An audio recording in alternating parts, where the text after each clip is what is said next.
તમારું કરેલું કર્મ ગમે ત્યાંથી ફરીને પાછું તમારી પાસે આવશે. તમારું કરેલું તમને ભોગવવું જ પડશે. એ તો તમારા ગત જન્મનું પુણ્ય એટલું પ્રબળ છે કે આ જન્મનું પાપ તમને હજી દુઃખ નથી આપી શકતું. પણ જેવું પુણ્ય ક્ષીણ થશે ને પછી પાપ એનો પ્રભાવ દેખાડ્યા વગર રહે નહીં કોઈ દિવસ. તમારા પુણ્યનો પ્રભાવ તમને સુખ આપે છે તો પાપનો પ્રભાવ તમને દુઃખ આપ્યા વગર નહીં રહે. એટલા માટે મારી પ્રાર્થના છે, બધાથી ડરો કે ન ડરો પણ કર્મથી ડરજો. તમે કર્મ તમને નહીં છોડે આ સંસારમાં. તમારું કરેલું કર્મ તમને છોડશે નહીં. ચાહે સત્કર્મ હશે તોય તમને નહીં છોડે અને તમારું ખોટું કર્મ હશે તોય તમને નહીં છોડે. ભગવાન માફ કરી શકે છે, તમારું કર્મ તમને નથી છોડી શકતું.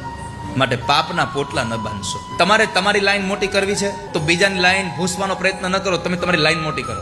પણ આપણે શું કરીએ છીએ, આપણી નાની એવી લાઈન છે પણ બીજાની મોટી છે એને ઓછી કરીએ આપણે. એટલે આપણી લાઈન એવડી ને એવડી જ રહેવાની. તમારે તમારી લાઈનને મોટી કરવી હોય તો એને મોટી કરવાનો પ્રયત્ન કરો, તો તમે સમાજમાં કોઈક માણસની વચ્ચે પૂજાતા થશો, તો તમને સમાજ બોલાવતું થશે.